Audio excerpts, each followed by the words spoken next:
Okay. A longitudinal wave, if you notice, you have an area here. That is your compression, where that is moving down the wave. And after the compression, you have a section where the slinky is stretched back out, and that is your rarefaction. And you can see the wave move down the slinky. So let's look at an illustration of that slinky. We had an area where the slinky was stretched, and then an area where it's compressed, and an area where it was stretched and compressed as the wave moved down the slinky. How we write this?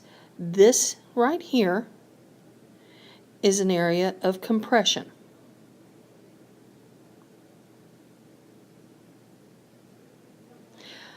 After that, you have an area of rarefaction.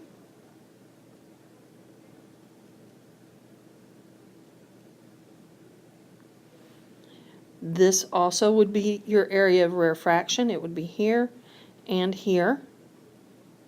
Whereas your compression would be here, here. Okay, so we can find information about that wave. So here it is again. You know where your compression area is. We'll make this, we know is our compression area. And here's another compression area. So this would be our wavelength from about the center of the compression area to the other. This is our wavelength. Okay, and recall, lambda is wavelength.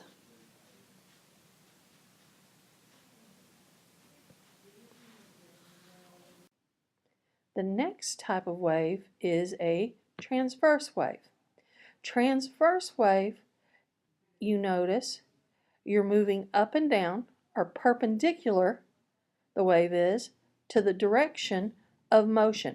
The direction of motion is to the right, down the slinky, but the wave is perpendicular to the direction of motion.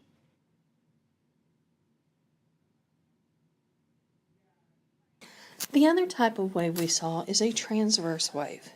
And when you sketch out that transverse wave, I'm going to leave off the slinky rolls, but it looked like this. Okay?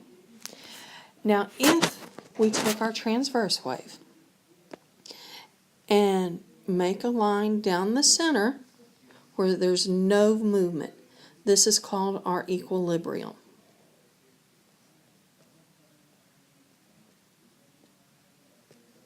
Okay? That is a spot with no movement. Now, if we then take and measure from the equilibrium to the highest point or the lowest point, that is our amplitude.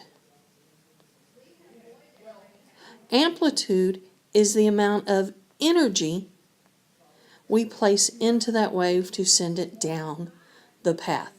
Direction of motion, again, was in this direction.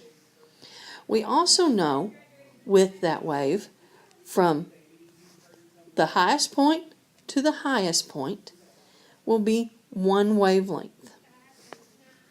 Or if we go from the lowest point to the other side to the lowest point, and it has to be in the same spot or adjacent, that is again one wavelength. Okay? Our highest point on the waves are called crests, and the lowest points on the waves are called troughs. So you have waves, have crests and troughs, amplitudes, an equilibrium whereas there is no motion, and a wavelength. What a transverse wave and a longitudinal wave have in common, one of the things is wavelength. They both have a wavelength. Item that both have in common is the frequency. And I'm going to demonstrate what that is through this. If you send one, shake the string once, that is a pulse, and you send the pulse down the wave. But when you shake it multiple times, you set up a frequency. So this wave has a specific frequency, as you can tell. Frequency with sound is very interesting. Frequency with anything is very interesting. How we perceive it is how that sound is bouncing, and it is a longitudinal wave, so it's going to compress and refract. So you're going to have places of movement, places of note. So you get, when you're doing these, places where you have no movement. Change the frequency on the steel plate and you get a different figure. Okay, in all these figures, the frequency is increasing. Okay, these are called Lysagy figures. If you look at them, where the salt is gathering is places of no movement. Where the salt is not, it's movement, so the plates are vibrating. So these are different types of frequencies affecting the metal. Now you get the phenomena of a natural frequency. Notice the bridge. The wind is blowing at the right frequency or the right speed that it sets the bridge in motion, and it begins to vibrate. And the vibrations build up a constructive interference. They're getting larger, and you have natural resonance set up in it. And you have the bridge begins to wobble. By looking down it and seeing and then it hits that one frequency where it cannot stick together anymore. It's overcoming the natural frequency and the bridge collapses.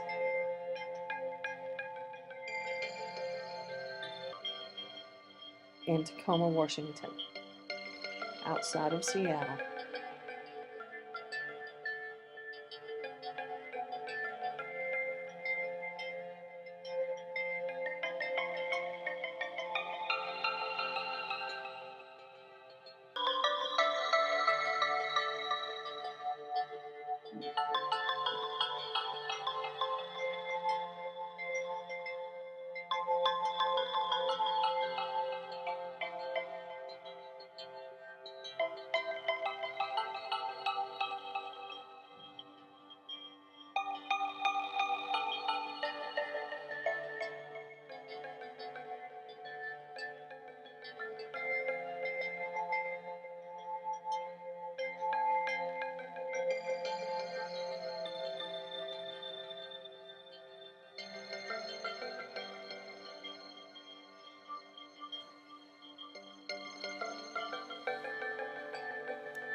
So, we know frequency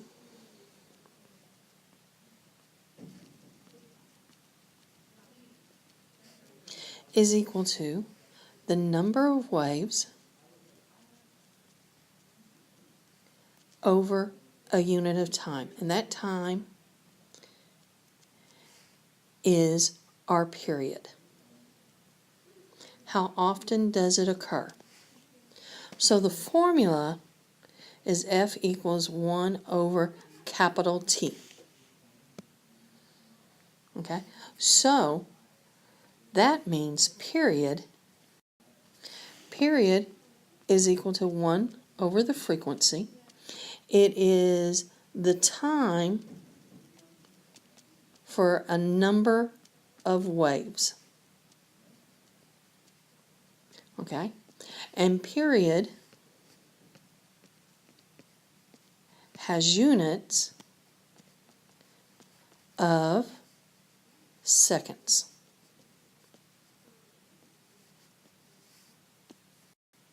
So that means frequency is 1 over the period, which is 1 over a second, and we call that a hertz. So frequency has units of hertz. So now we know several things. We know wavelength, which is the distance from crest to crest. We know frequency. So we can now find velocity. Velocity of a wave is wavelength times frequency. So that's meters per second is our velocity of our wave. Speed of sound. Sound at room temperature is 342 meters per second. Speed of light at room temperature is 3 times 10 to the 8th meters per second. Very, very different. That's because light